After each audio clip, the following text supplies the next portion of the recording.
Gente, buenas tardes. ¿Cómo les va? ¿Cómo andan? Ahí sigo admitiendo compañeros. Dame ok, Cadra, alguien, Jime Flores, Simon, Flor. Gracias. ¿Cómo están? ¿Se ve y se escucha ok? Ahí levanto la mano, Jadra. ¿Vio cuando llegaba el profesor Girafales a la vecindad y le decían, qué milagro que viene por acá?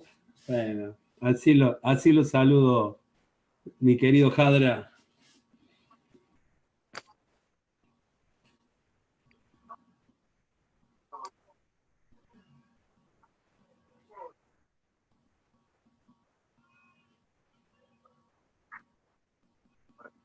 Sofi, Fer, Fabián, Tommy, Flor. Buenísimo. Gracias.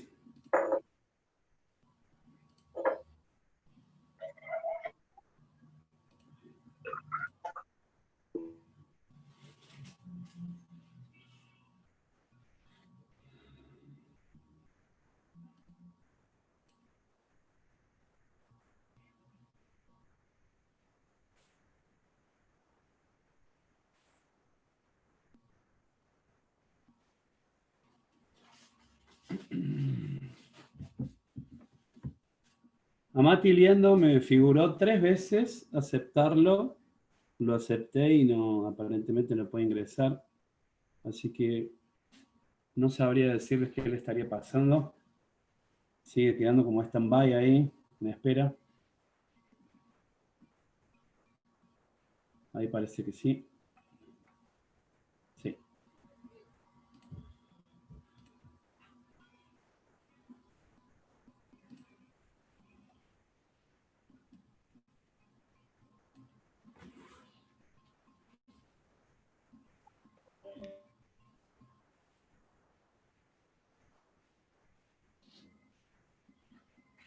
Bueno, vamos comenzando.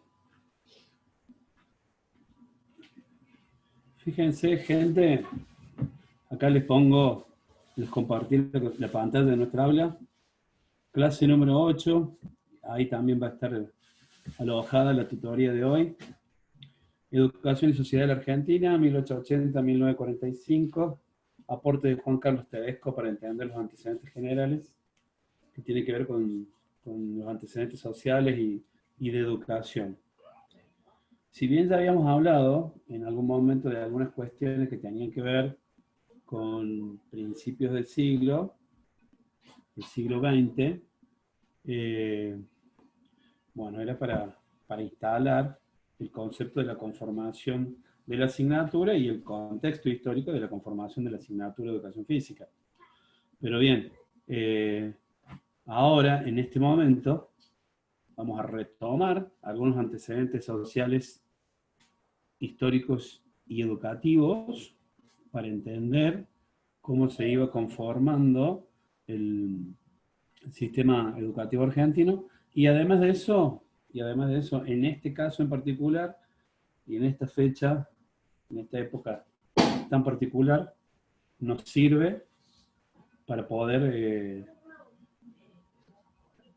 enganchar con precisamente la efeméride de este momento, que es ni más ni menos, muchachos, no solamente que es el mes festivo, sino que el año del bicentenario de la muerte del doctor Manuel Belgrano, el general doctor Manuel Belgrano, y bueno, vamos a aprovechar también y vamos a ver hoy algunos antecedentes que tienen que ver con las propuestas educativas.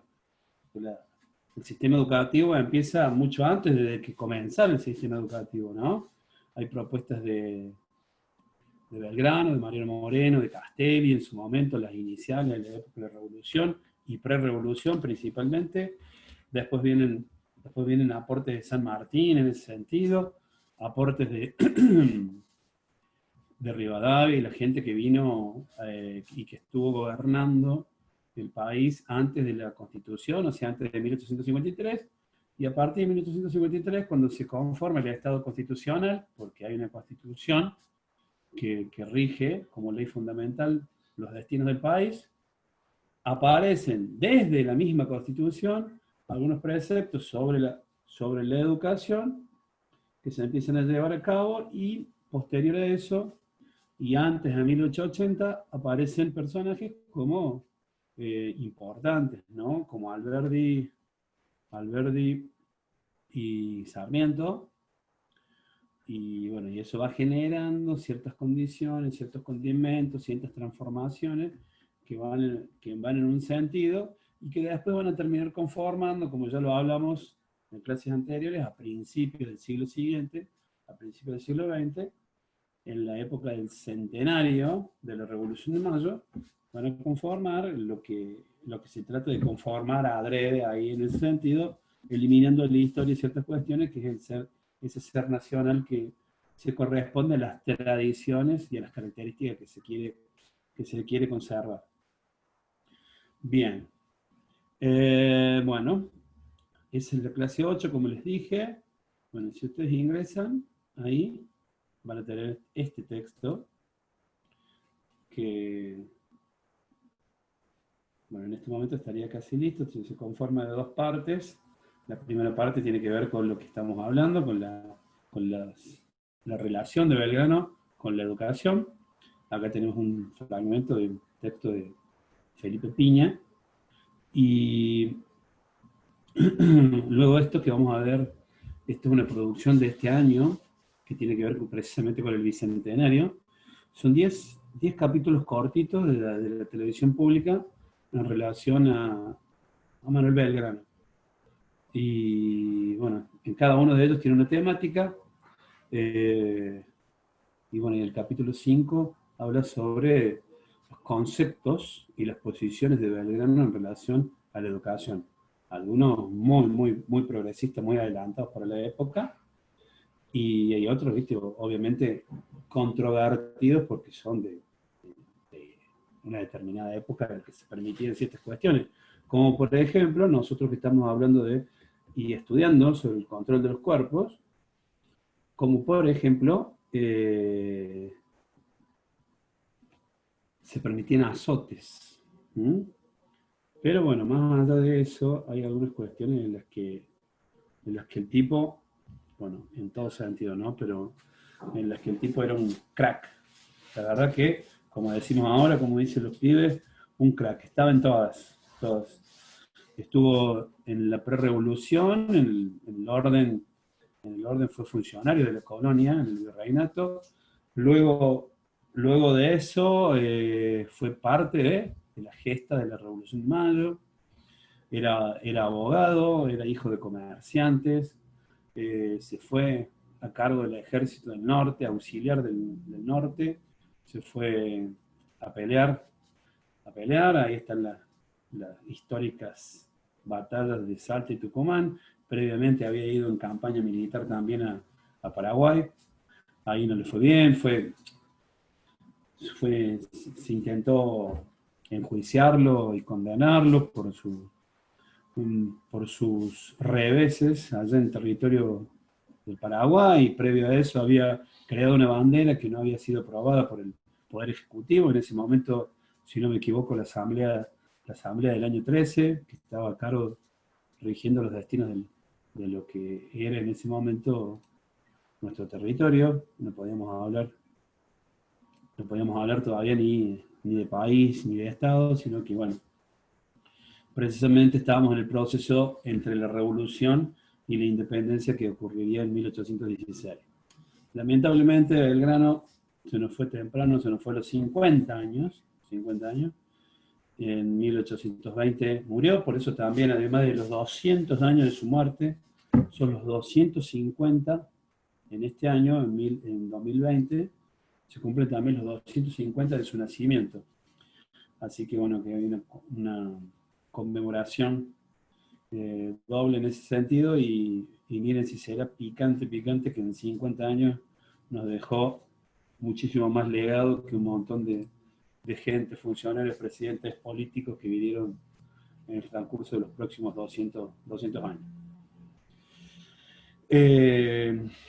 Los voy a invitar después de hacer esta introducción y hablar un poquito sobre sus posiciones en lo educativo, a que después veamos 2 capítulos cortitos de estos, que bueno, que como verán acá en el texto de la clase, se los dejo a los 10, sería muy interesante que lo veamos. Ahí estamos evaluando entre todos los profes de la cátedra si hacemos un trabajo en relación a Belgrano, contextualizando de que son los 200 años, el bicentenario. Y básicamente lo que yo quiero que veamos, ahora que son de 3 minutitos uno y el otro de 4 minutitos, es el primero, que refleja un poquito por qué desde la posición de distintas celebridades se entiende que Manuel Belgrano es el gran prócer de la patria junto con San Martín. Y el número 5, ahí donde vemos sus posiciones sobre la educación. Bueno, ¿de dónde vienen las inquietudes de Manuel Belgrano en relación a la educación? Desde mucho antes de la Revolución.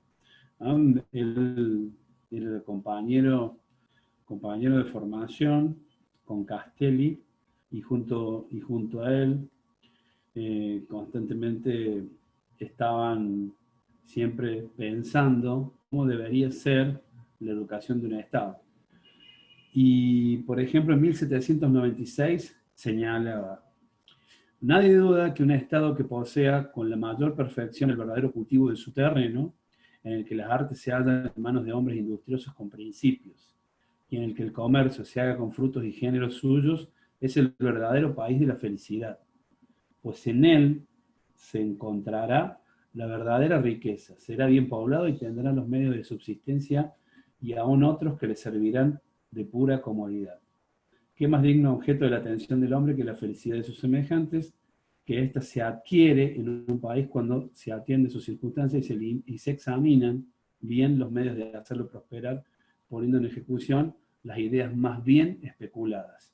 Nadie duda de que eso será posible. ¿Ya? Estamos hablando de que en 1796 faltaba, miren, 1800, faltan 14 años para la revolución. Todavía esta gente estaba pensando como miembro de una colonia de España, pero pensando en un estado, en el estado del virreinato, pensando en la prosperidad de la gente. Bueno, por supuesto que eso fue mucho mejor todavía si a esa idea de prosperidad se le agregaba la libertad y la independencia, lógicamente. 2 años después, redactó lo que podemos considerar el primer proyecto de enseñanza estatal, gratuita y obligatoria. ¿Por qué? Porque la enseñanza general, o sea, la enseñanza obligatoria y gratuita, a él según él, iban a generar la posibilidad de ese estado próspero de que él enunciaba 2 años antes, de 1796, en el que se hablaba de cultivar todos sus terrenos, tener artistas, tener hombres industriosos, que el comercio genere sus frutos, que será bien poblado, habrá distribución de la riqueza y de la felicidad, bueno, habrá prosperidad, habrá en ejecución ideas muy bien especuladas, así decía exactamente. Bueno, para que eso sea posible, le empieza a redactar y a pensar de qué manera tenía que ser la educación. Y bueno, y él sostenía que era de justicia retribuir de este modo la contribución que con sus impuestos hacía la población para el sostenimiento del Estado. Había que devolverle al Estado a través de la educación, del sistema educativo, de una educación estatal, gratuita y obligatoria, lo que este pueblo contribuía con impuestos para la conformación del Estado. Y otra cuestión con las que complementaba esa idea era esta idea. ¿Cómo se quiere que los hombres tengan amor al trabajo, que las costumbres sean arregladas? Entiéndase que es un lenguaje de la época, ¿no? Reinicio. ¿Cómo se quiere que los hombres tengan amor al trabajo, que las costumbres sean arregladas, que haya copia de ciudadanos honrados, que las virtudes ahuyenten los vicios y que el gobierno reciba el fruto de sus cuidados si no hay enseñanza. 1798, insisto. Si no hay enseñanza. Si la ignorancia va pasando de generación en generación, con mayores y más grandes aumentos. Precisamente él había tenido la posibilidad de educarse, se había educado en una universidad en el Alto Perú, actual territorio de Bolivia, y luego de eso fue a doctorarse a Salamanca, a España. Pero pudo hacer eso porque, bueno, era hijo de una familia de buena posición, principalmente la de su madre, y su padre era comerciante. Así que, bueno, él era una de las pocas élites de ese momento que tenía el acceso a los estudios superiores universitarios, ¿no? Como se entendía y como se concebía en esa época las universidades en lo que era el virreinato, ¿no? Dependiente, ¿no? de España. Continúo con lo que decía. Hubo un tiempo de desgracia para la humanidad en que se creía que debía mantenerse al pueblo en la ignorancia y por consiguiente en la pobreza para conservarlo en el mayor grado de sujeción. Pero esa máxima injuriosa al género humano se proscribió como una producción de la barbarie más cruel y nuestra sabia legislación jamás la conoció. Él habla de que en ese momento del virreinato ya se estaba en condiciones y en construcción de leyes y de situaciones un poco más prósperas y progresistas en el sentido de que ya había ocurrido, por ejemplo, la Revolución Francesa en Europa. Entonces había antecedentes de construcción del Estado, de construcción de derechos que estaban llegando hacia acá. Y más allá de que en ese momento todavía éramos colonia, había gente como él y como Castelli que estaban pensando en estas cuestiones y tratando de que esto se impregnara en el pueblo y dejáramos de ser una colonia que dependiera tan fuertemente de lo que mandaran desde allá de España y de lo que a la fuerza nos llevaran los comerciantes acá en el territorio del virreinato.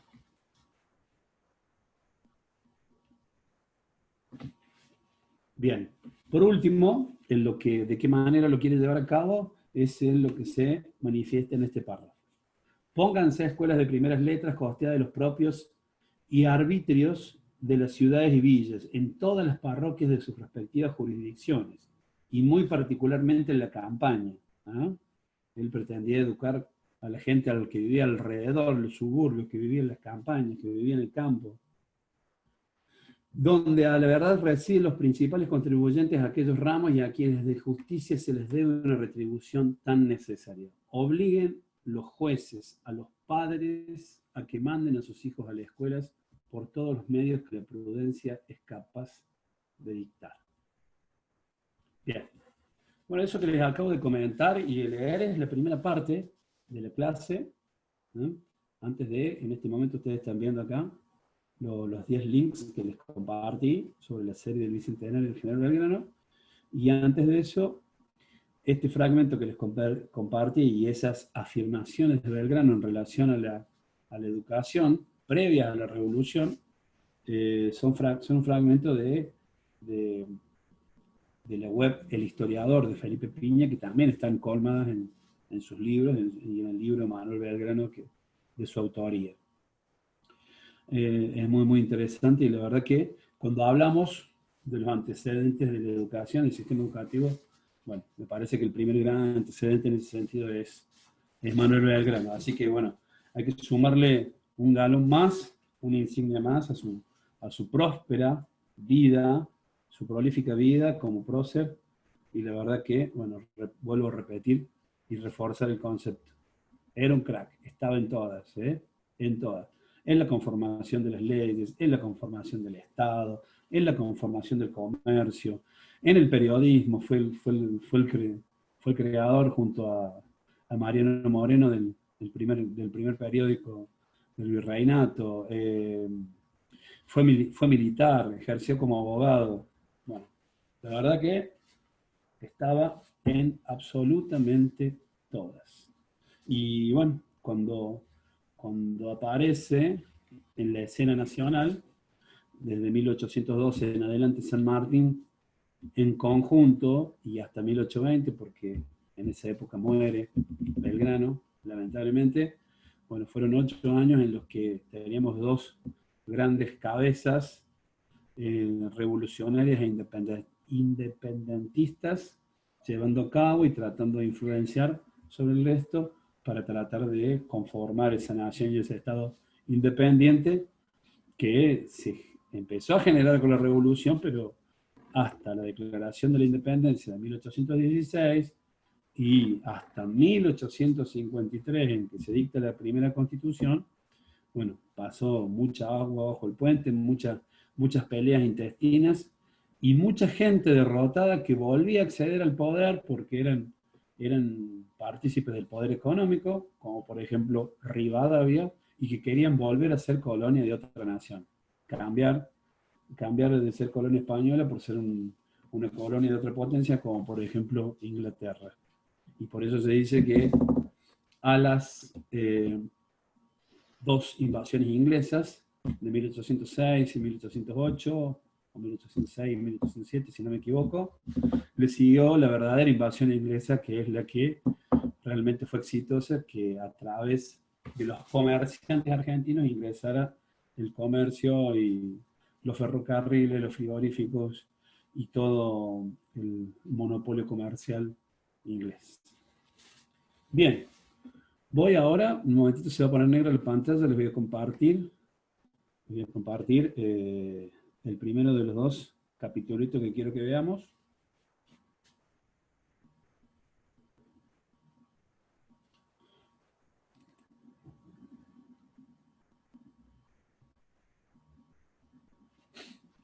Aguárdenme un segundito.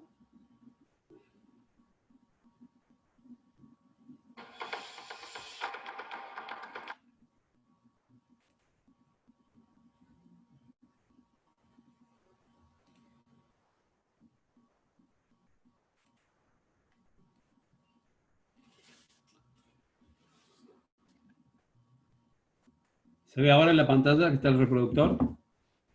¿Se ve la figura de Belgrano? Sí, ya. ¿Se ve?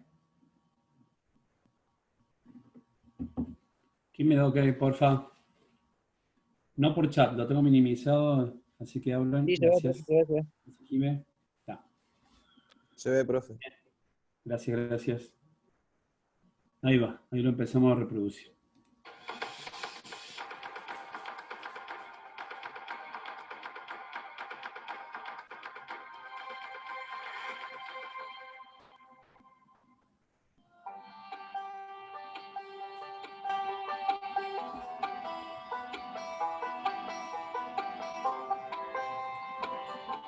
Manuel José Joaquín del Corazón de Jesús Belgrano fue abogado, economista, diplomático, vocal de la primera Junta de Gobierno, político, periodista e incluso militar. tuvo muchísimas funciones fundamentales para nuestra historia. Por eso Belgrano está en todos lados. En una estación de subte, la famosa avenida Belgrano, el barrio de Belgrano, hasta un club de fútbol en la provincia de Córdoba. Lo encontramos en los billetes que utilizamos todos los días, plazas, parques.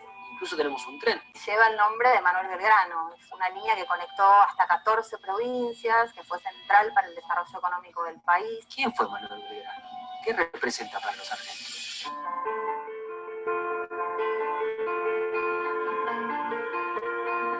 Es un patriota y es un héroe. Un patriota, alguien que soñó un país independiente y puso su vida al servicio de esa causa. Belgrano era incansable, además era un todoterreno, ¿no? Si tuviésemos que decir futbolísticamente, era el Mascherano de la época, en su mejor momento, el que las corría todas. A Belgrano en el ejército lo llamaban el bomberito de la patria. Se lo decían de forma irónica, acusándolo de que estaba todo el tiempo en movimiento, ¿no? Belgrano es el paradigma de los hombres de la independencia que pensaron que no solo había que dejar de ser una colonia española, que es aquellos que pensaron que nuestro territorio, el territorio americano, tiene que ser un territorio independiente, pero al mismo tiempo igualitario. Belgrano era un adelantado, un pionero en todo sentido. Manuel Belgrano fue uno de los grandes transformadores. Podría ser definido como un hombre que tuvo muchas ilusiones, pero a la vez muchas frustraciones a la hora de concretar esas expectativas. Trabajar en una película, ficción en la historia, siempre es interesante porque uno se contacta con el hombre y no con el monumento, el bronce. Siempre desde chico fue mi prócer favorito en lo que fue mi vida, así que cuando me concedieron el proyecto, la verdad que fue un sueño hecho realidad. De todos los próceres de la independencia, el más porteño es Belgrano. Yo creo que fue el prócer fundacional de la Argentina más relevante. Para poder caminar y caminar hacia el futuro, tenemos que ver que hubo hombres y mujeres que no fueron dioses ni diosas, sino que fueron hombres y mujeres como somos nosotros y nosotras, que pelearon para hacer realidad sus sueños. Belgrano pensó un país más allá de su coyuntura. Luchó por la coyuntura, pero pensó una sociedad para las próximas generaciones. Eso para mí tiene mucho que ver con lo que pensamos sobre la palabra héroe. Mucho me falta para ser un verdadero padre de la patria. Me contentaría con ser un buen hijo de ella.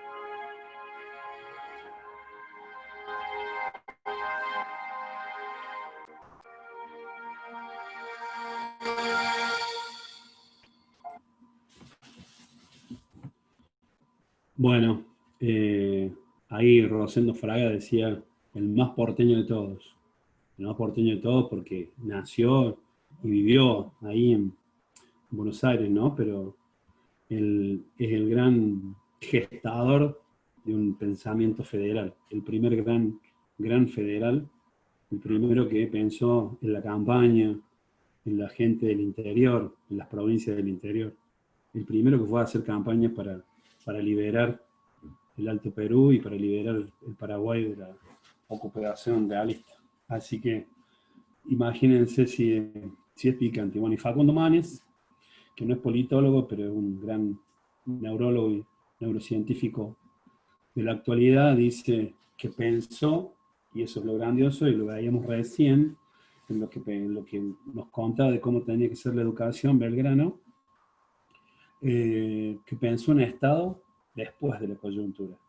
O sea, eso es lo que le falta que a muchos políticos de muchas épocas posteriores en estos 200 años, ¿no? Bueno, él lo tenía en la época pre-revolución y post-revolución. Pensaba en el post-estado, en el post-modelo de estado de educación, de sociedad, después de la coyuntura, después de ese momento político que él estaba viviendo.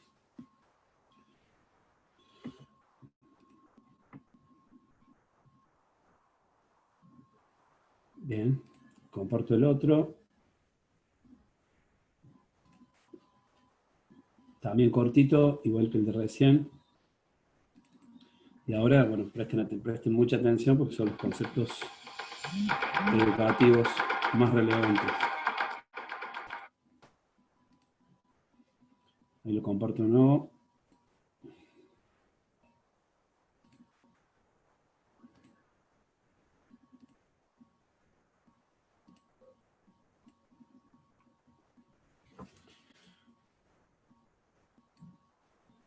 Bien. ¿Se ve nuevamente la pantalla? Sí, profe, se ve. Sí, profe, se ve. Vale.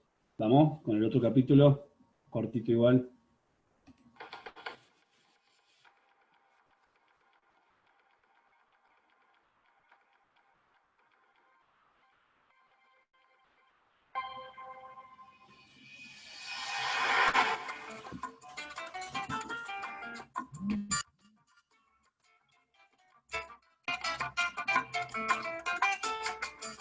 Belgrano era un gran defensor de la escuela pública. Él sostenía que las escuelas debían ser financiadas por las villas, por las ciudades.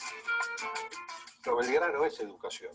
Belgrano es también la rebeldía de generar una escuela que incluya a todos. Él decía que lo que se estaba haciendo era, desde esta lógica de poder, querían que sus súbditos fueran sometidos. Y la forma de someterlos era a través de la ignorancia. Uno genera conciencia genera pensamiento crítico y genera libertad. Él se daba cuenta que había muchos niños y niñas que no podían acceder. A punto tal que le reclamaba a los jueces que obligaran a las familias a que mandaran a sus hijos a la escuela.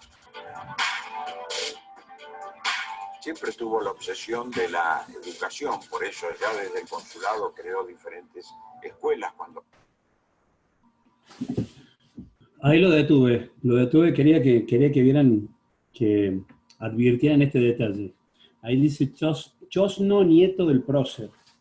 Manuel Belgrano, un homónimo del prócer, es precisamente un descendiente. Cuando se excede en generaciones la relación de tataranieto, de ahí para abajo se dice Chosno nieto, eso es lo que significa. Él es un descendiente, pero es generaciones posteriores a sus tataranietos, por eso se dice, de todo lo que son posteriores a los tataranietos, se llama Chosno. Recibe premios. Premio económico que recibe para la batalla de Tucumán y Salta para construir 4 escuelas. Eran 40.000 pesos, muchísimo dinero para la época. En lugar de, como harían muchos, no sé, comprarse un carruaje, comprarse ropa, mejorar su casa, dona ese dinero para la construcción de 4 escuelas. Belgrano puso la plata, pero la plata se usó para otra cosa. Él defendía la educación pública, gratuita y obligatoria. A tal punto llegaba su reivindicación del derecho a la educación que él pensaba que los maestros tenían que ganar lo mismo que un juez de primera instancia. Y explica cómo tenía que ser dedicado y cuánto había que pagarle al docente. Se destinaban, ponele 500 pesos, 400 fueran para la paga durante el año del maestro y 100 para comprar material didáctico y para poderle dar ese material a los chicos que no tuvieran cómo llegar a comprárselos. Pero él también, paradójicamente, hace el reglamento de las escuelas.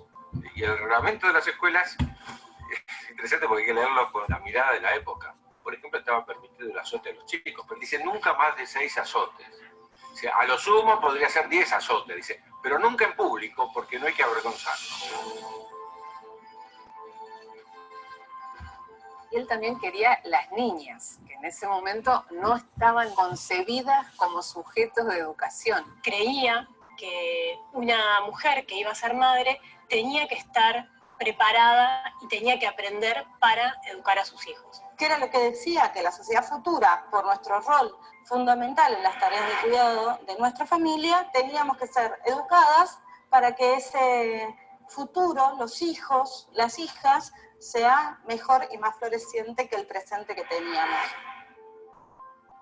Sin educación, nunca seremos más que lo que desgraciadamente somos.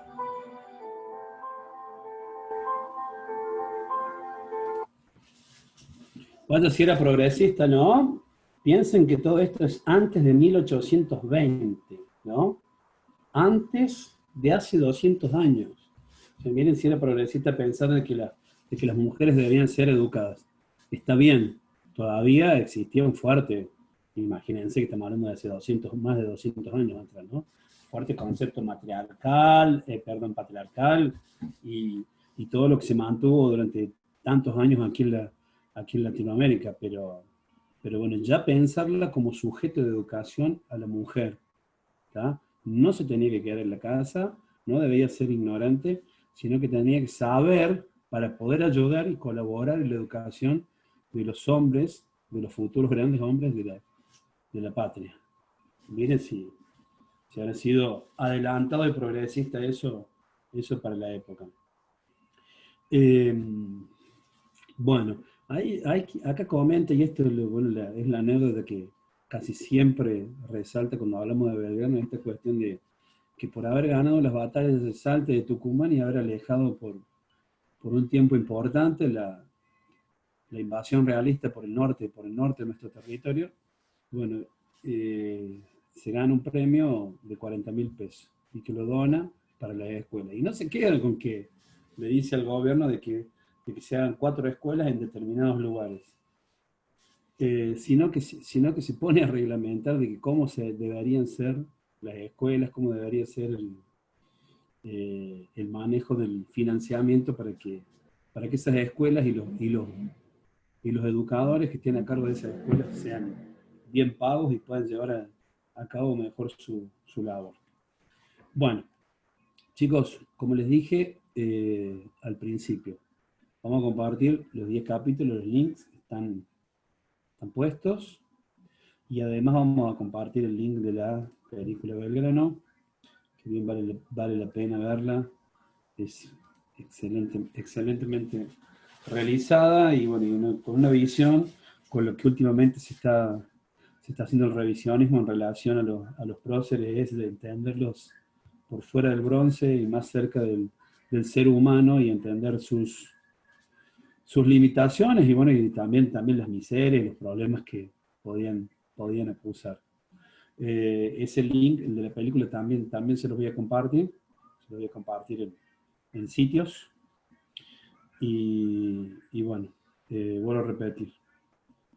Estos 10 capítulos son 10 pildoritos que ustedes han visto, que son de 2-3 minutitos, así que estaría bueno verlo, revisionar, ¿no? Recuperar la figura de uno de los dos más grandes. Bien.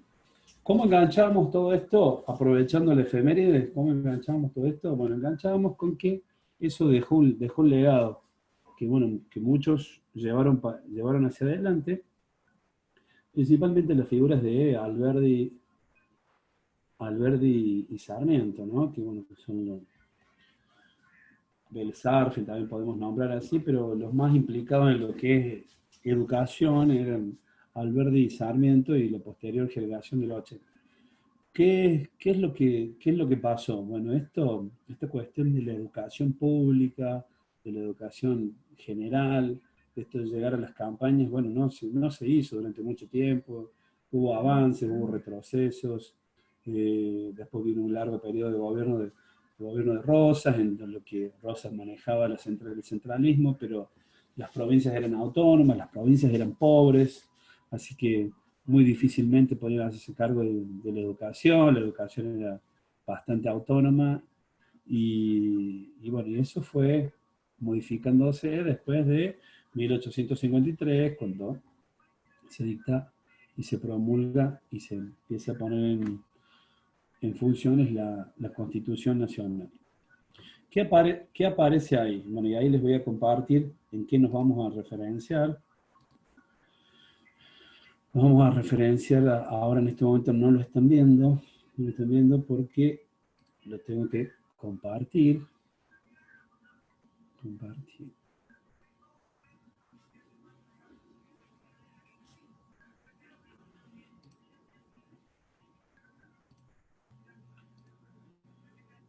Ahí les comparto. Bueno, ahí está compartido también en esta clase número 8 que les he compartido ahí. Está esto de la introducción y el capítulo número 1 del texto de Tedesco. Después lo vamos a tener en todo, ¿no? Pero básicamente para esta primera parte correspondía entender esto, qué es lo que van ustedes a leer, qué es la concepción de la educación previa a 1880. Porque, bueno, precisamente del capítulo 2 en adelante habla de lo que sucedía de 1880 a 1945. Y hay un desarrollo bien pormenorizado que nos va a ayudar a entender lo que más o menos habíamos adelantado antes, ¿no? Y que tenía que ver con el control de los cuerpos, la conformación del sistema educativo y la conformación del sistema, de las asignaturas, entre ellas la asignatura de educación física, cómo fue ese proceso. Ese proceso que ya nosotros lo vimos medianamente por encima, ahora lo vamos a poder contextualizar a través de este texto de Tedesco. Y es muy importante de que todos leamos esta primera parte, entendamos cuáles eran los antecedentes, referido a lo que venía desde la época de Manuel Belgrano, de Castelli, de los distintos gobiernos, hasta la aparición de la gente que se volvió a preocupar por estas cuestiones y de la conformación del sistema educativo como parte de un proyecto de Estado, ¿no? Bueno, se dice que las presidencias de Sarmiento, Alberdi y Mitre fueron las presidencias históricas, las tres grandes presidencias históricas, y que definitivamente ahí, estamos hablando de antes 1888, ¿no? Porque en esa época muere Sarmiento, es cuando se termina de delinear el modelo de Estado moderno que conocimos después a principios del siglo XX. Así que, bueno, en esta introducción está bastante bueno, es muy importante, se arranca desde lo que nos propuso Belgrano, después el modelo de Alberdi, cómo eso se contraponía a algunas ideas de la generación del 80 y de Sarmiento, y cómo llegamos a las últimas 2 décadas del siglo XIX, con distintos proyectos, con distintas miradas de Estado y de educación que se ven reflejadas en lo que vemos acá.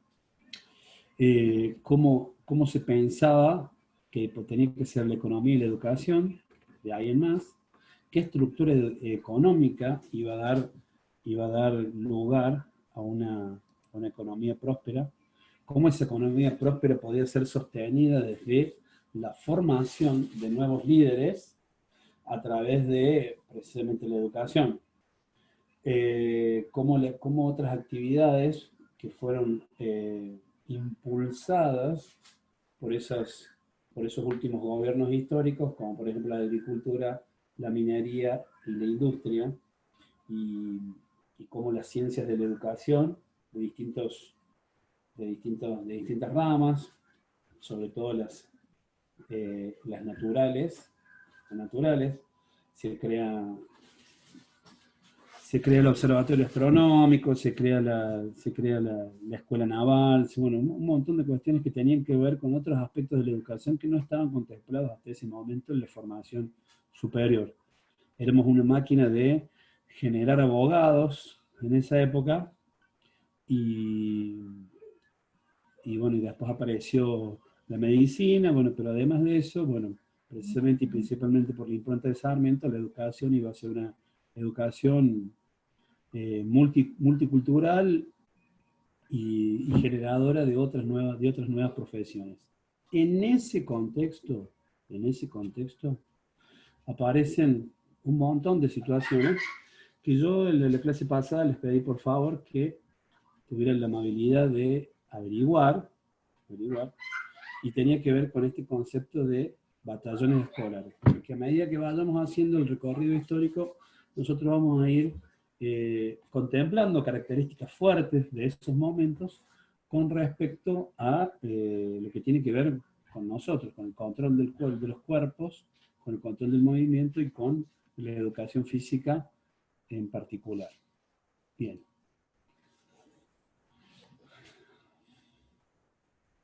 ¿Se ve ahí en la pantalla que dice el título en rojo, Batallones Escolares Argentinos? Sí, profe, se ve. Bueno, la clase pasada, ahí al final, y cuando les mandé los enlaces de la clase grabada de la semana pasada, bueno, ahí les había puesto de que si podían investigar sobre este concepto de batallones escolares. Le voy a leer textualmente, este es un documento recuperado por el diario Clarín, que tiene que ver con un encuentro fortuito y en el que se llevó a la presencia de un documento muy importante que no se tenía conocimiento hasta ese momento, y en el que aparecen fuertemente, miren, espero que alcancen a verlo ahí, a ver si lo agrando a esa foto.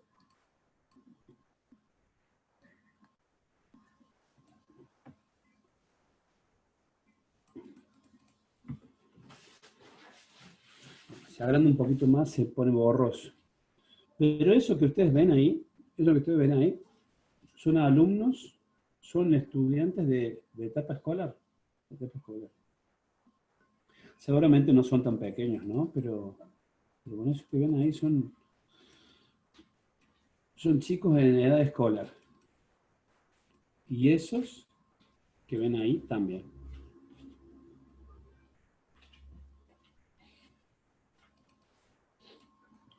Las dos fotos, bueno, este documento también está compartido ahí, para que lo puedan descargar. Es un PDF con estas dos fotos y un pequeño artículo que está, bueno, recuperado del diario Clarín, que a su vez lo recuperó de una biblioteca del archivo histórico.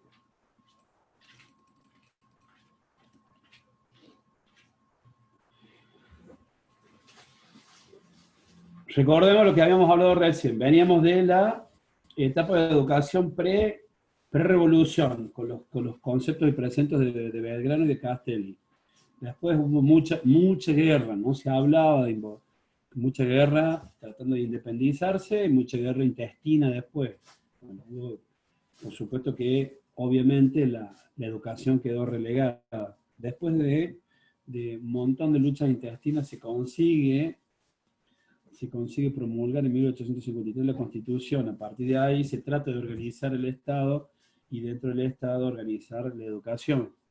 Aparecen grandes personajes que son muy fuertes actores en este sentido y que lo vamos a ver a través del texto de Tedesco, que son Sarmiento, Alberdi y la posterior generación del 80. Bueno, eso vino pasando, se crearon más y mejores escuelas, aparece la figura de la escuela secundaria, para formación de una élite también. La escuela secundaria no era abierta masivamente como se pretendía en la escuela primaria, y aparecen otras conformaciones de carreras diferentes en las universidades, como hablábamos recién, aparece la ingeniería, y aparece la escuela naval, por ejemplo, aparece el observatorio astronómico, todas inquietudes que tenían que ver con Sarmiento y con ese periodo de prosperidad y progreso que se llama las tres presidencias históricas, ¿no? Sarmiento, Alberdi y Mitre. Pasado ese tiempo llegamos a este momento, a la década de 1880, con todo eso transcurrido, y gracias a Sarmiento aparece este concepto en las escuelas, los batallones escolares. ¿De qué se trata? Lo leo textualmente. Hacia la década de 1880, un significativo cambio se produjo en la enseñanza pública argentina. Establecida Buenos Aires como flamante capital de la República, el gobierno nacional impulsó la celebración de fechas fundacionales en las escuelas, principalmente hasta ese momento el 25 de mayo y el 9 de julio, otorgándoles un tinte más oficial y solemne. En ese marco promovió y apoyó la creación de los denominados batallones escolares, donde aunó la enseñanza con las prácticas y los ejercicios militares. Y eso, gente, pegó muy fuerte en la población, pegó muy fuerte, sobre todo en la clase media, en la clase que no era víctima de la pobreza, la clase que vivía en las grandes ciudades, en las villas, como lo llamaba Belgrano, y se mantuvo por mucho tiempo eso, y después algunas otras posiciones lo reafirmaron eso. Por eso durante muchos años, muchos tiempos, y sobre todo porque después hubo interrupciones de gobiernos democráticos con gobiernos militares, bueno, se mantuvo este concepto, más allá de que los batallones escolares se dejaron de hacer en la propia escuela, pero era muy normal y muy común de que hubieran para esas dos fechas, 9 de julio y 25 de mayo, los grandes desfiles escolares, ¿no? Y marchar como batallones, y marchar como escuadras, formados en filas y columnas, como si fueran un mini ejército, ¿no? Bueno, ¿hasta cuánto tiempo? Inclusive en algunos lugares se sigue manteniendo, en algunas provincias, esta cuestión de desfilar junto con los militares en esa época. Yo en mi niñez, en mi primaria lo hice, la gente de mi generación lo ha hecho, y bueno, por suerte eso se ha ido modificando, y bueno, más allá de que pueda haber un acto en un lugar determinado, como por ejemplo ahora en nuestra ciudad, en el monumento Manuel Belgrano, ahí en el parque, esta cuestión del desfile y esta mirada castrense, esta mirada militar, se ha ido modificando con el paso de los años y las décadas. Bueno, ¿qué dice? Las inusuales formaciones fueron retratadas a fines de esa década por el célebre fotógrafo argentino Samuel Bott. Él murió en 1921, así que antes de esa fecha era seguro lo que se encontró. dentro de la serie porteña Vistas de Escuelas Comunes. Porque bueno, esa era la nomenclatura, así se las llamaban, escuelas comunes. 3 de esos registros fotográficos fueron recientemente hallados por la Fototeca de la Biblioteca Nacional, y 2 de esas fotografías son las que ilustran esta página.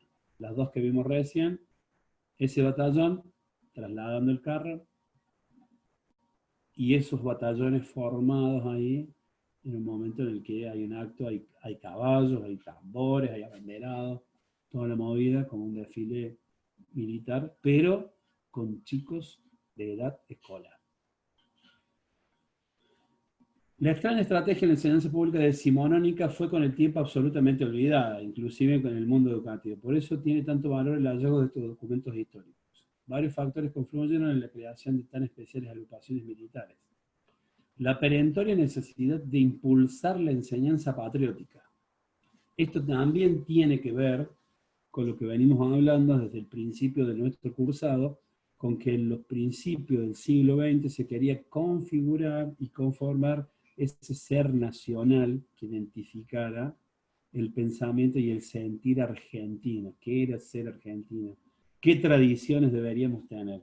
Bueno, en eso tuvo una influencia extrema el mitrismo, y que adhería a unas cuestiones y pensamientos de Sarmiento y viceversa, ¿no?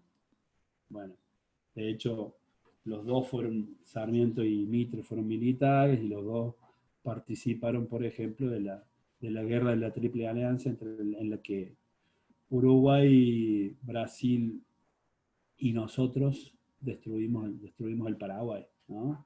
Hicimos una matanza, un genocidio en el territorio paraguayo. Fuimos parte de eso.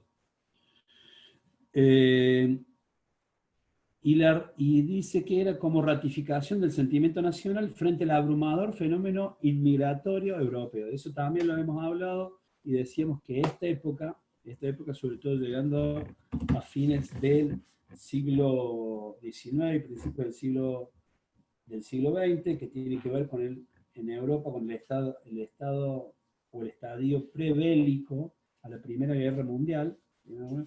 Momentos previos a la Primera Guerra Mundial. Ese gran fenómeno inmigratorio europeo que llegaba a nuestras tierras tenía que ser compensado de una manera con esto, con la unificación del sentir nacional, de una enseñanza patriótica que los unificara, sobre todo si habían decidido estar y permanecer acá. Permanecer y trabajar acá en este territorio. Las crecientes tensiones militares con Chile, cuando no, históricamente hemos vivido enfrentados con Chile, hasta 1985 y un poco más adelante también, hemos estado constantemente peleando por límites, por cuestiones limítrofes, como dice acá, con Chile. Y la necesidad de organizar la nacionalidad a través del pasado histórico y sus principales símbolos. En eso tuvo mucho que ver el dedo mitrista, como ya lo veníamos hablando, y se decidió qué era parte de la historia, qué era de parte del pasado histórico, y cuáles iban a ser nuestros principales símbolos y tradiciones. En aquellos desfiles patrios, los niños guerreros generaban un enorme entusiasmo popular. Con esto les vuelvo a replicar lo que les dije recién, ¿no? Esto tuvo mucho predicamento en la sociedad lo aceptó de esto, ¿no? En aquellos desfiles patrios, los niños guerreros generaban un enorme entusiasmo popular, marchando con gallardía y perfecta marcialidad al compás de sus propias bandas militares, que incluían muchos afroargentinos encabezados por oficiales abanderados y hasta pequeños cañones Krupp, o como se pronuncia, que es lo que veíamos recién. Frente a la creciente oposición de maestros y pedagogos, los batallones escolares se disolverían a principios del siglo XX.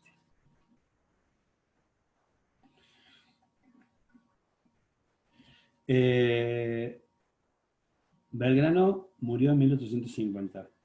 Tenía ideas y pensamientos muy progresistas. Hubo gente que vino después que tuvo ideas de este tipo. Pensar en los batallones escolares. Por supuesto que esto iba a tener, como dice la última parte, oposiciones de maestros y pedagogos, porque íbamos hacia una con formación. Inclusive esto era tan contradictorio porque el mismo Sarmiento había mandado traer maestras de Estados Unidos que tenían que ver con una formación laica, liberal, pero ese laico y ese liberal no solamente se desentendía de la iglesia, sino que se desentendía de estas cuestiones. Y por otro lado se favorecía bajo su impronta, digamos, estas cuestiones de los batallones escolares, ¿no? Bueno, era todo muy raro. Pero bueno, precisamente se entiende y se cree de que eso tuvo mucho que ver este constante conflicto limítrofe que hubo a lo largo de toda nuestra historia con Chile, ¿no? Chile, mientras nosotros éramos virreinato, era capitanía, no era virreinato porque era un territorio muy chico, y bueno, y era, digamos que el tercio de su extensión actual. A medida que fue pasando el tiempo y la misma Chile también se fue consolidando como Estado, después de la liberación de su territorio en manos de San Martín, empezó a extenderse hacia el norte, hacia el sur, y quien estaba al lado de Chile, mientras ésta se extendía, nada más y nada menos que nosotros, separados por la cordillera. Entonces, constantemente estábamos en crisis y conflictos políticos. Así que, bueno, había mucha actividad militar, y esa actividad militar, desde una mirada que tenía que ver con esto, con el sentido de los batallones escolares, que generar ese sentimiento de defensa de la patria desde la escuela primaria y desde edades tempranas, para que después no hubiera tanto lío en andar buscando y cazando gente y gauchos para que fueran a la fuerza a defender el país en esta situación.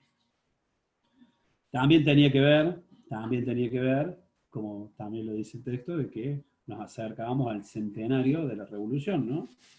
Y posteriormente al centenario de la Independencia, y esta generación que estaba a cargo del Estado, del gobierno y del manejo político del país, precisamente quería conformar ese ser nacional y quería sostener, como ya lo dijimos muchas veces y es bueno recalcarlo, ese sentir nacional que dejaba afuera algunas cuestiones.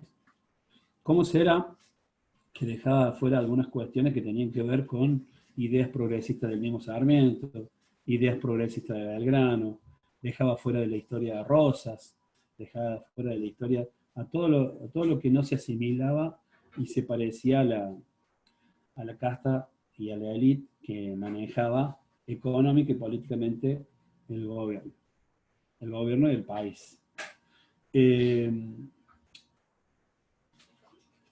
La tendencia de ese momento fue a hacerse conservador en lo político, seguir siendo liberal en lo económico, pero hacerse conservador en lo político, y eso, en la medida que se fueron generando distintas personalidades y distintas miradas políticas que se oponían a eso, precisamente fue generando el caldo de cultivo que derivó después en gobiernos populares.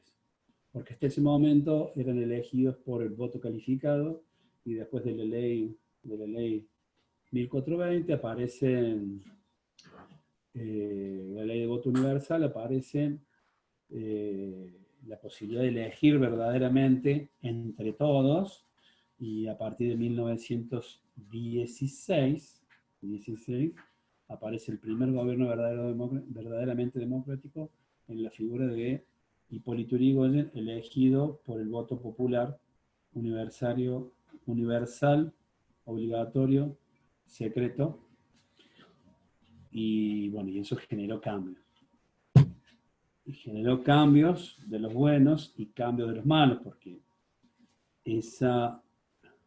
precisamente esa oligarquía, esa aristocracia se resistía a no tener el poder político, y fue a través de los militares volteando los gobiernos populares y elegidos por el voto popular que no le fueron gustando. Y eso sucedió hasta 1983, así que miren, imagínense, se tomaron casi 100 años los muchachos en querer y no querer gobiernos y decidir quiénes nos gobernaban en beneficio de sus intereses sectarios y económicos. Bien, vamos nuevamente acá.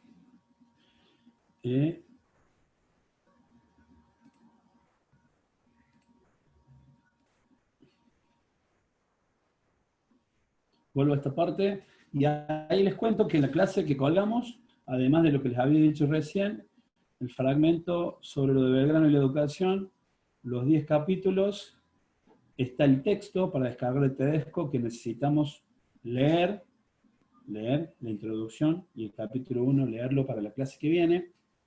Ya lo vamos a poner como actividad a través de las noticias. Y acá tenemos para descargar lo que hemos visto recién, este PDF de los batallones escolares, con las 2 fotos y la explicación de lo que pasaba en 1880. ¿Por qué lo tomamos a colación? ¿Por qué siempre surge esta cuestión de los batallones escolares? Porque tiene que ver con el cuerpo, ¿no? También tiene que ver con una época marcial, con un estado en conflicto, con otro estado vecino, con la constante presencia de los militares en todos los ámbitos de la sociedad. Y bueno, y esa mirada se vio reflejada en la educación. Esa fue la idea que llevó los batallones a la escuela, y esos pequeños batallones y no tan pequeños en número, sino me refiero a pequeños de gente de corta edad, tuvieron y subsistieron hasta principios del siglo XX, así que tuvieron 20 añitos estando, y bueno, y como les decía recién, tuvieron mucho predicamento en la sociedad. Y bueno, lo que hay que pensar es de qué manera se entendía desde lo marcial, o sea, desde lo militar, el cuerpo, que en la sociedad, miren lo loco de esto, ¿no? Impensable para esta época, que en la sociedad se aceptaba que militarizaran y maltrataran a mi hijo de edad primaria con el solo objetivo de que se conformara como un ser de identidad nacional que fuera capaz más adelante en la adultez de ir a defender a la patria en sus conflictos militares. Eso es una fuerte concepción de cuerpo, no solamente una concepción política, sino que tiene que ver con la política de los cuerpos y de control de los cuerpos. Y eso, mientras existía dentro de un sistema educativo.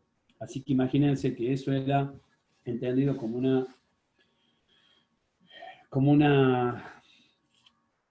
algo que proveía la educación y el sistema educativo a la sociedad. Imagínense cómo se entendería a la actividad física en ese contexto.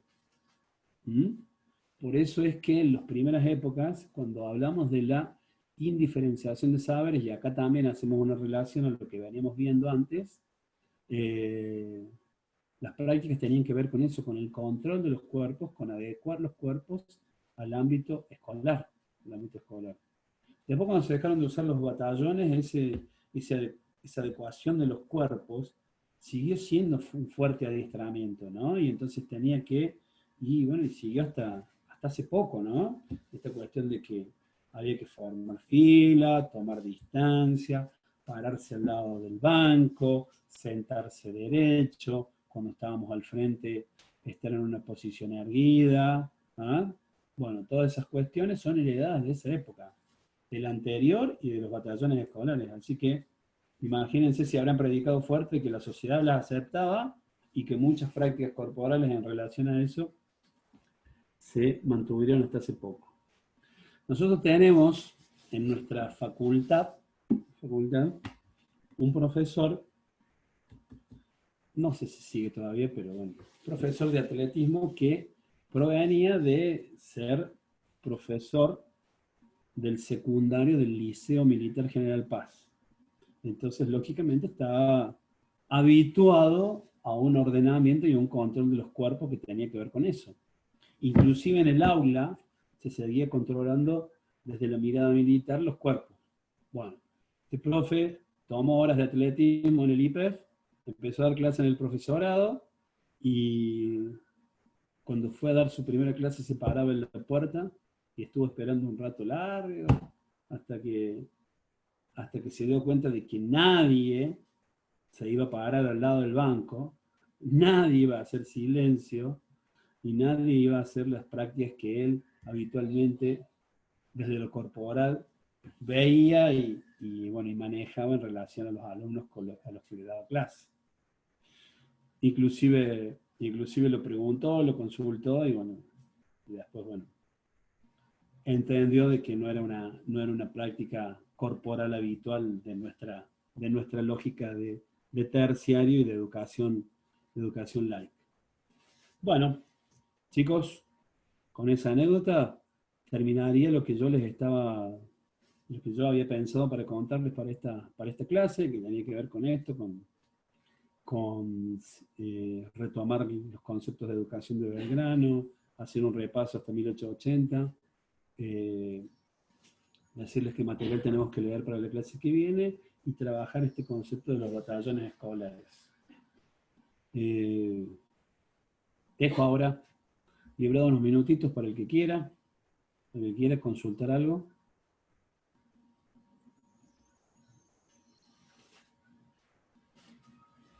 Si no, como hablamos siempre, bueno, también están el foro habilitado para dudas y consultas.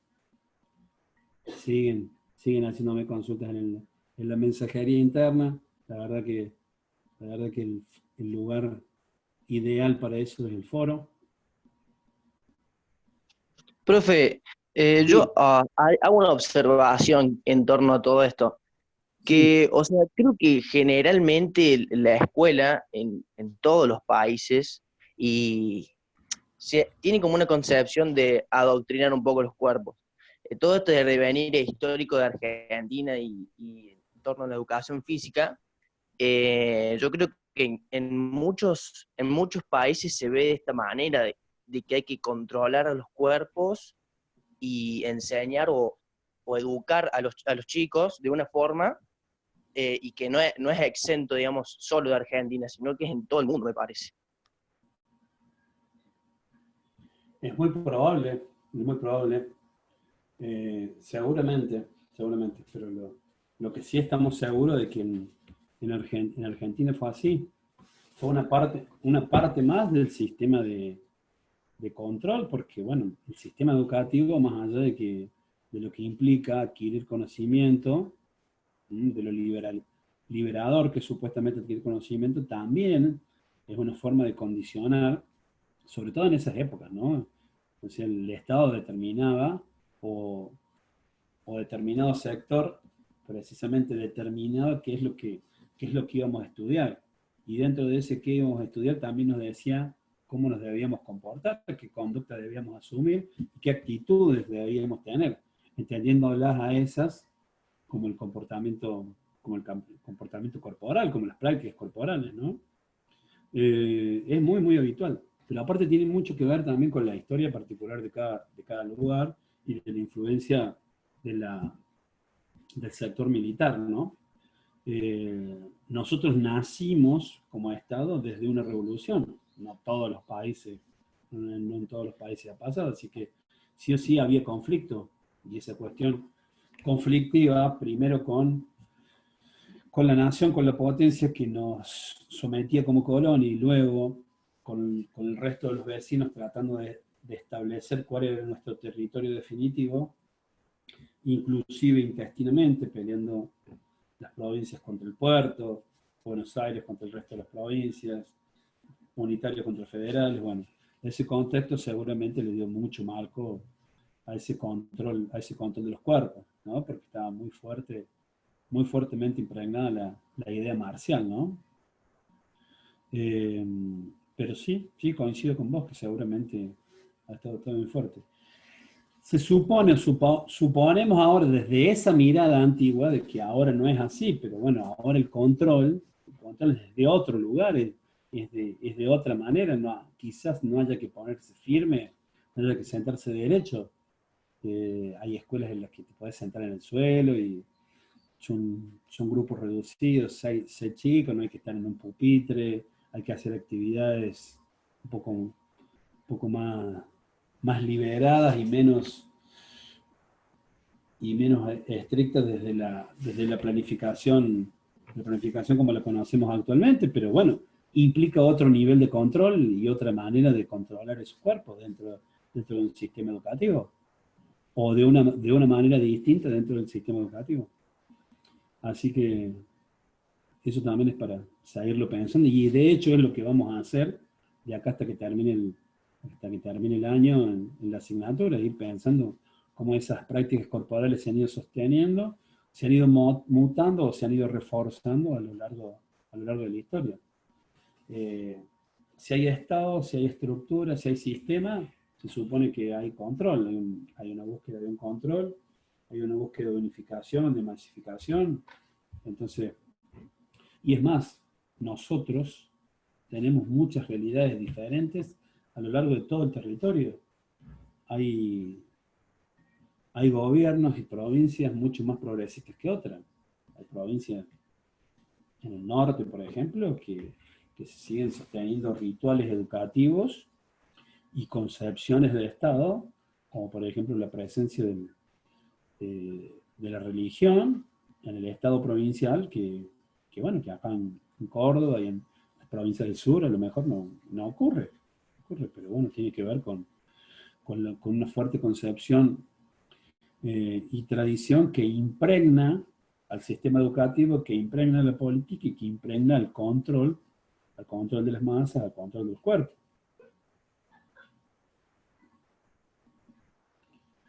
¿Alguien tiene algo más para aportar en relación a eso? ¿Alguien considera o conoce alguna práctica que se sostenga desde esa época? ¿Alguna práctica que haya ido Hola, cambiando? profe, ¿me escucha? Sí, te escucho. Yo creo que hoy en día siguen en práctica lo de formar para la bandera, formar para ir al curso. La formación sigue como muy firme en el sentido de los batallones escolares como anteriormente eran. ¿Vos lo viviste en la primaria y en la Firmes, secundaria? derechos, con la bandera al frente.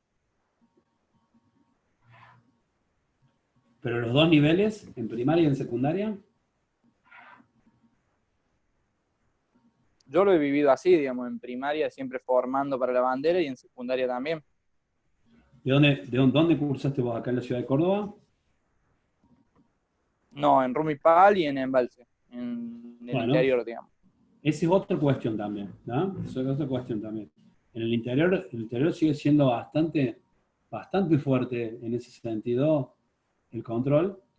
Y a mí, mira que yo ya tengo 47 años, ¿no? A mí me pasaba en relación a los chicos de mi edad que cursaban aquí en Córdoba. Era un festival en el pueblo, el acto del 9 de julio y el acto del 25 de mayo. Había desfiles, invitaban a batallones militares de distintos lugares de la provincia para que fueran a desfilar ahí. Desfilaban los bomberos, desfilaba el secundario, desfilaba el magisterio, desfilábamos nosotros los de la escuela primaria, desfilaba todo el mundo. Y bueno, hasta que terminé la primaria, eso fue así, y después, bueno, me vine a vivir a Córdoba, y cuando llegué acá a Córdoba, eso no era tan común, o sea, por lo menos no todas las escuelas participaban, y a lo mejor el control de los cuerpos dentro de las escuelas era un poco más relajado.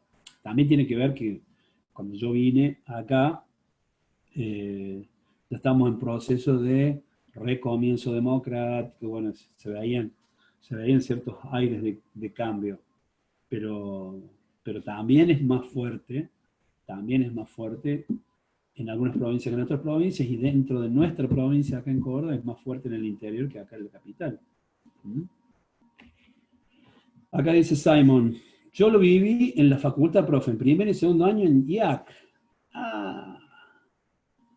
¿Cuáles prácticas? Por ejemplo, Simon, ¿se abría el micrófono mejor? Porque ya estamos pasaditos del tiempo, y de paso te entendemos mejor. ¿En qué momento? ¿Formar para entrar? ¿Formar en el aula?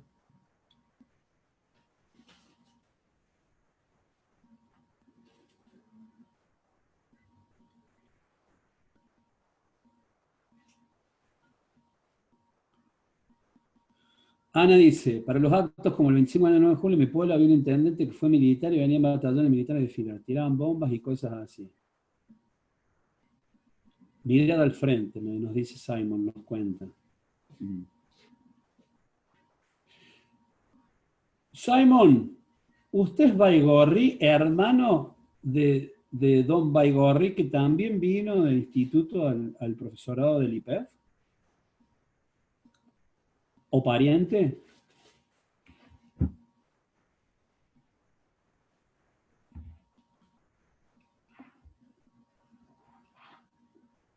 ¿No sabe? Ah, bueno. Miren, muchas casualidades, ¿no? Baigorri, no me acuerdo, el chico de Pase, me imagino igual que vos, que vino de instituto al profesorado, y era Baigorri de apellido también. Así no es muy común. Así que bueno, te aviso, ¿no? Que tenés familiares que andan haciendo lo mismo que vos. ¿Alguien que nos pueda referir a otra cuestión similar a eso? Y sobre todo lo bueno sería que alguien... Yo en secundario me acuerdo de haber estado en actos 25 de mayo, 9 de julio, donde se cantaba el himno y te hacían sacar la gorra. Y yo digo, personalmente, tenía como un caso, ¿viste? Con el uso de la gorra, no quería sacarme la gorra. Y al día de hoy digo, ¿qué tan estricto tiene que ser el hecho de sacarse la gorra para cantar el himno? O sea, no me va a hacer más patriota o no el hecho de no sacarme la gorra. Es un gesto, pero digo, ¿por qué volvemos a caer en eso de tenés que hacer esto porque es así, digamos? No, sin duda. Pero bueno, es que entiendo que ha cambiado mucho, ¿no? Que si estamos en la escuela y hay chico con gorra en el patio y estamos haciendo el himno para un acto de efemérides, como podría ser hoy, pensando en el bicentenario de Belgrano. Yo creo que ni yo como docente, ni los docentes de mi generación, o en el IPEF, nadie les diría a ustedes que se saquen la gorra. Pero bueno, no todos los lugares se han ido modificando y cambiando de acuerdo. Hay mucha maestra, chicos, hay mucha maestra que en estos momentos tienen puestos directivos no solo en la primaria, sino en la secundaria, que han sido formadas bajo esa matriz. Y a esas cuestiones no las modifican, no los cambian. Entienden de que esa cuestión, esa reverencia hacia los símbolos, y el himno nacional es un símbolo, no se tranza con eso, ¿no? Hay que estar derecho, no hay que hablar, no hay que masticar chicle, no tenemos que tener gorra, bueno, tenemos que cantar el himno, bueno, todo un montón de cuestiones que tienen que ver con su formación, ¿no? Ustedes cuando vayan a hacer las prácticas, lo van a ver, algunas cosas a ustedes les van a asombrar de cómo se siguen sosteniendo algunas prácticas, ¿no? Por suerte, bueno, hay muchas que no, ¿no? Pero bueno, también tiene que ver con la formación, con la matriz de los directivos. Por suerte también, en estos últimos 10 años se nota también de que ha habido un gran recambio de directoras y de directores. O sea que hay mucha gente que ahora está a cargo, que es gente más joven, de que ha sido formada en democracia, y eso también tiene mucho que ver, o sea que no. Con esto les quiero decir que no se ha formado en la escuela o en la docencia en época de dictadura. Y eso, más allá de que todo el mundo o la mayoría entendía, en cuestiones de derecho, había ciertas cuestiones y ciertas prácticas a las que la gente adhería. Imagínense que un poco más de un siglo atrás la gente adhería de que sus hijos en la escuela primaria fueran parte de batallones escolares. Así que desde ahí, en degrade hasta esta época, a usted no les sorprende de que hay gente de que a lo mejor sostiene de que eso podría ser una práctica probable o posible.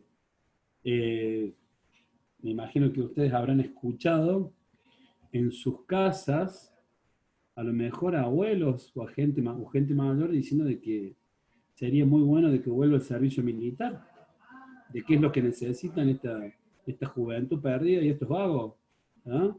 Que el servicio militar les hacía bien, nos hacía bien.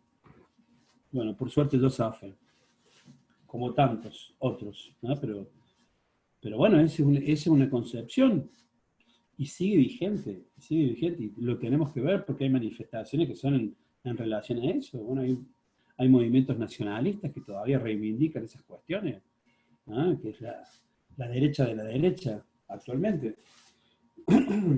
Así que a lo mejor esa gente, si tuviera que decidir estas cuestiones, decidiría de que volvamos a los desfiles militares en los ámbitos escolares, por ejemplo, se me ocurre. ¿Alguien más? ¿Algún otro aporte? Hola. ¿Sí? Sí. ¿Se escucha? Se escucha bien. Muy bien. En mi caso era respetar los símbolos patrios y respetarlos a rajatabla. Si bien, como decía un compañero, el uso de la gorra y demás, eso no era permitido. Más allá de que al colegio que iba, primeramente era Jesita, así que era día de acto, era corbata, camisa y pantalón de vestir, así que después en otro colegio, cuando eran fechas patrióticas muy importantes, se hacían los desfiles porque el colegio era del interior. Y ya en el último tenías que respetar la bandera cuando se subía o se baja, dependiendo a la hora que entrabas. Y nada más, de ahí en más se hacía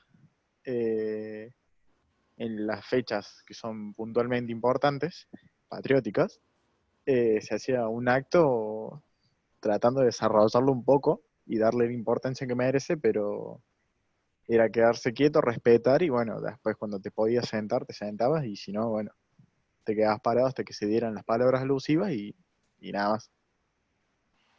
Bien. Es que se sigue sosteniendo eso en tu escuela. En las tres, sí. En la primera, seguro que sí. Ya en la segunda no estaría teniendo bastante información, pero es obvio porque era un pueblo chico.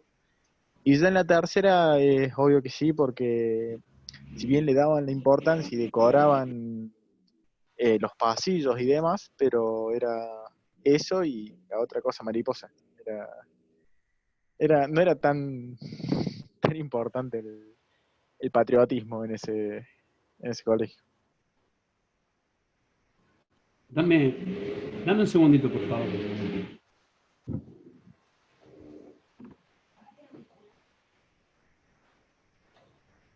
Sí.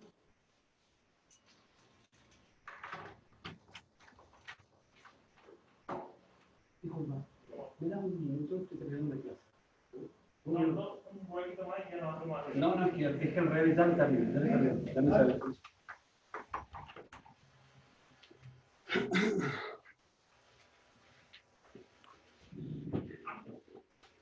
Bien, chicos, muchas gracias por el aporte, la verdad que ha sido muy rico, muy bueno. Y bueno, y lo pensemos y reflexionemos. Bueno, ahora en este momento estamos hablando de las cuestiones que tienen que ver con cuestiones de los símbolos, cuestiones del respeto, cuestiones marciales que se siguen sosteniendo, pero también hay que pensarlo en el resto de las actitudes y en el resto de las prácticas corporales. Así que lo invito a eso, a que lo pensemos, que se sostiene, que se ha modificado y que lo vamos a seguir desarrollando. Tengo que cortar acá porque están empezando a trabajar con el taladro, así que no nos vamos a escuchar, así que no se va a poder grabar, así que bueno, la continuamos y si quieren la seguimos en el foro y si no se guardan las preguntas y los aportes para el recomienzo de la clase que viene. Les mando un abrazo. Chao, Anita. Chao, Fabián. Nos vemos, profe. Gracias. Profe. Buenas Que anden muy semanas. bien. Chao, profe. Nos vemos. Gracias. Suerte. Nos vemos, profe. Gracias, Lorenzo. Hasta la próxima. Que anden bien.